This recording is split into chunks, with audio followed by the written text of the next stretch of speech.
Hello दोस्तों, GS वाणी में आप सभी का स्वागत है। मैं आपका एजुकेटर यश चंद्रा। आज आपके सामने खबरों में विशेष लेके आया हूं लक्षद्वीप। लक्षद्वीप क्यों चर्चा में है? अभी कुछ मिनट पहले की अपडेट है। जैसा कि वीडियो मैं अपलोड कर रहा हूं, तो अब अभी अगर वीडियो आप देख रहे हैं तो कुछ घंटों की अपडेट है, लगभग 10-12 घंटे पहले की अपडेट है। मालदीव के द्वारा भारत को वार्निंग दे दी गई कि आप अगले 15 मार्च तक अपनी पूरी सेना यहां से विड्रॉ कर लीजिए, क्योंकि वहां पर भारतीय सेना कई अलग अलग उद्देश्य से वहां पर भारतीय सेना मौजूद है। तो यह चाइना के इन्फ्लुएंस में आके किया जा रहा है। इससे संबंधित तमाम डेवलपमेंट आपके सामने आती रहेंगी, मैं भी लेके आता रहूंगा और आप भी हो सकता है अपडेट होते रहे हों। आज के इस विशेष सेशन में हम देखने वाले हैं कि लक्षद्वीप क्यों चर्चा में है, उसकी भौगोलिक स्थिति क्या है, उसका इतिहास क्या है। आपको इसलिए भी जानना चाहिए कि यह करंट अफेयर का एक हिस्सा है, और साथ ही साथ इसलिए भी आपको जानना चाहिए क्योंकि यह भारत भूमि का एक हिस्सा है। तो चलिए देखते हैं हालिया खबरों में। हाल ही में प्रधानमंत्री की लक्षद्वीप की चर्चा में क्यों रहा, आप सभी जानते हैं। कुछ दिनों से आपने देखा होगा प्रधानमंत्री मोदी जी की एक तस्वीर बड़ी वायरल हो रही थी समुद्र के किनारे टहलते हुए, और उसके बाद आपने देखा कि मालदीव में कई हजार फ्लाइट कैंसिल कर दी गई, कई हजार होटल बुकिंग थे वो कैंसिल कर दिए गए। तो इसके पीछे की क्या राजनीति थी और मोदी जी के द्वारा, आपके प्रधानमंत्री जी के द्वारा कौन सा मूव चला गया, इसके बारे में बहुत सारी चीजें आप पहले से जान चुके हैं। लेकिन लक्षद्वीप के इतिहास के बारे में कुछ ऐसी रोचक जानकारी है जो निस्संदेह आपको नहीं पता होगी, तो इस वीडियो के माध्यम से आप समझ जाएंगे। हाल ही में प्रधानमंत्री की लक्षद्वीप की यात्रा के बाद मालदीव के मंत्रियों के द्वारा की गई अपमानजनक टिप्पणियों पर भारत और मालदीव के बीच राजनयिक विवाद बढ़ गया। इस पर एक हमारी पहले से वीडियो है, आप उसे जाके देख सकते हैं। इसी बीच भारत में इजरायली दूतावास ने लक्षद्वीप में पर्यटन को बढ़ावा देने की वकालत की है। The diplomatic row between India and Maldives has escalated over derogatory remark made by the Maldivian ministers after the recent visit of the Prime Minister to Lakshadweep. Meanwhile, the Israel embassy in India has advocated for the promotion of tourism in Lakshadweep. इसमें Israel की entry का होना, देखिए अंतरराष्ट्रीय राजनीति की एक खास बात होती है कि यहां पर कोई भी किसी का ना ही परमानेंट मित्र होता है और ना ही परमानेंट शत्रु होता है।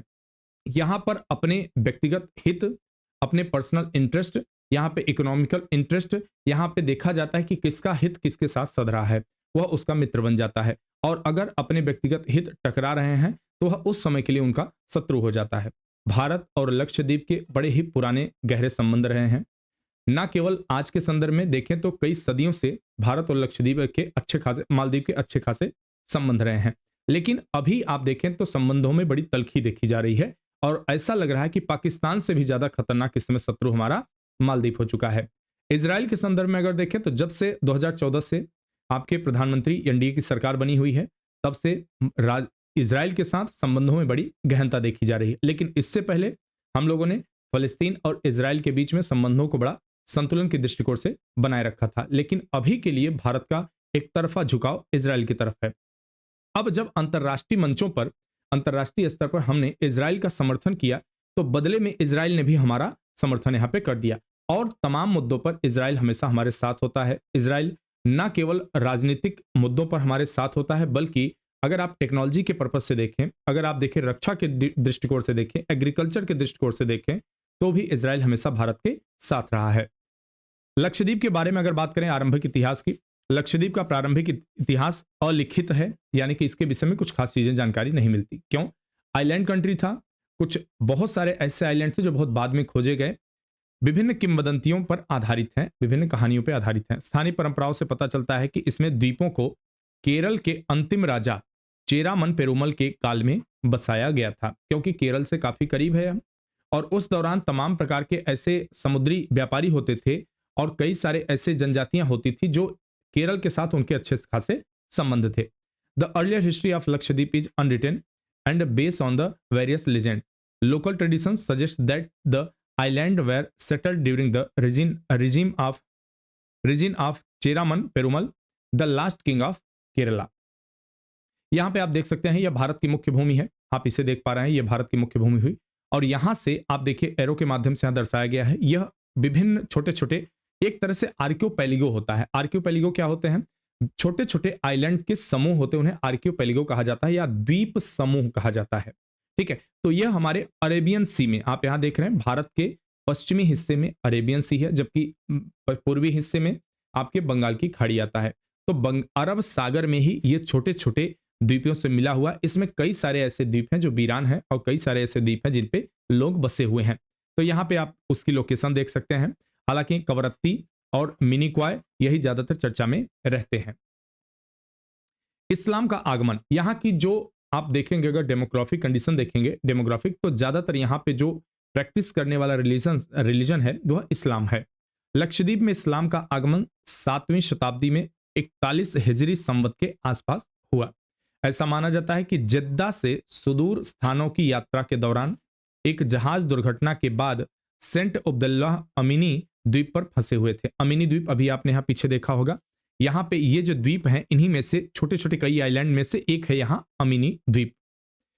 द्वीप के मुखिया के विरोध के बावजूद उब्दुल्ला ने अमीनी पर इस्लाम का प्रचार करना शुरू कर दिया। यहां पर इस प्रकार से इस्लाम आया।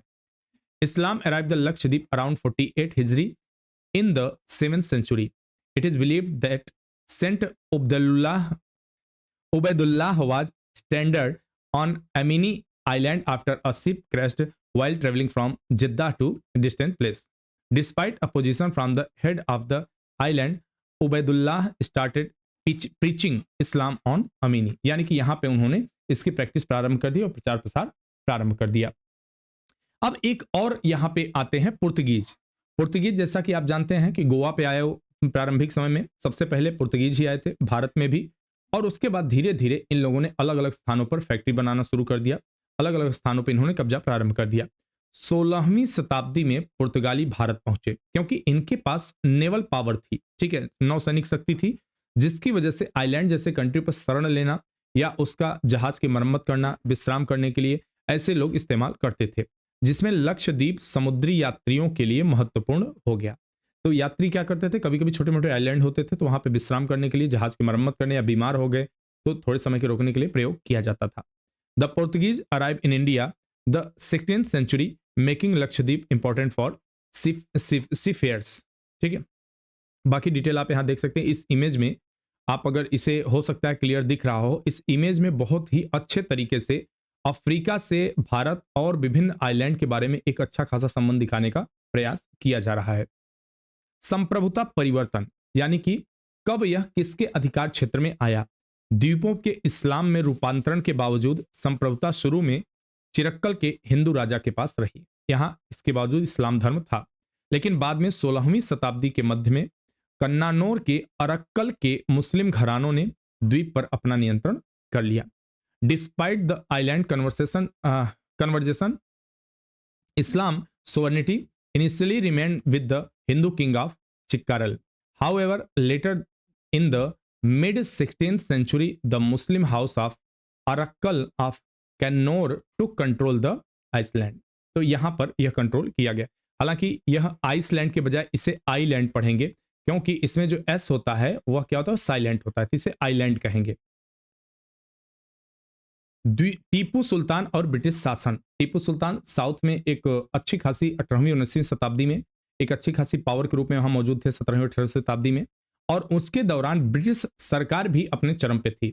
ब्रिटिश सरकार के लिए एक समय जो साउथ में कोई बड़ी शक्ति थी जो उन्हें टक्कर दे रही थी, वो टीपू सुल्तान थे। 1783 में अमीनी के द्वीपवासियों ने अमीनी द्वीप समूह का प्रशासन संभालने के लिए मंगलौर में टीपू सुल्तान से मदद मांगी। विचार विमर्श के बाद इन द्वीपों को टीपू सुल्तान को सौंप दिया गया, जबकि अन्य अरक्कल हाउस के अधीन रहे। इन 1783 the islander of Amini sought help from Tipu Sultan in Mangalore to take over the administration of the Amini archipelago. After deliberations, these islands were handed over to Tipu Sultan, while the other remained under the Arakkal House. 1799 में सेरिंगपट्टनम की लड़ाई के बाद द्वीपों को British East India company में मिला लिया गया और मंगलोर से प्रशासित किया गया। 1854 में शेष सभी द्वीपों को प्रशासन के लिए ईस्ट इंडिया कंपनी को सौंप दिया गया, जो ब्रिटिश शासन की शुरुआत का प्रतीक था। After the battle of Seringapatam in 1799, the island were annexed to British East India Company and administered from Mangaluru. In 1854, all the remaining islands were handed over to the East India Company for administration, marking the beginning of British rule. तो यहाँ पर हमने लक्षद्वीप के इतिहास के बारे में एक संक्षिप्त जानकारी इकट्ठा की। आशा करता हूं यह जानकारी आप सबके परीक्षा के दृष्टिकोण से बड़ा महत्वपूर्ण होगा, और जो भी एक शॉर्ट अप्रोच होता है किसी भी इंफॉर्मेशन को शॉर्ट नोट्स बनाने के लिए, वह यह काफी पर्याप्त था आप सबके लिए। अगर लक्षद्वीप के बारे में कोई जानकारी आपको लेनी है तो उसके इतिहास के विषय में इससे ज्यादा कभी आपसे पूछा जाने वाला नहीं है। हालांकि जो जानकारी होती कभी कम नहीं होती। बदलते परीक्षा के पैटर्न को अगर देखा जाए तो कहीं ना कहीं आपको इसी तरह के शॉर्ट नोट्स की आवश्यकता पड़ती है, और किसी भी विषय के बारे में अगर आपको गहराई जानना है तो इस लेवल की ही गहराई भी होनी चाहिए। ऐसा नहीं है कि आप उसको पीएचडी लेवल की गहराई ग्रहण करने का प्रयास करें। तो चलिए, आप सब खुश रहिए, देखते रहिए चैनल। ढेर सारी शुभकामनाएं और धन्यवाद। तेरे को जो बताना था ना वो बताया नहीं, बंद कर दिया अभी नहीं। तुमने?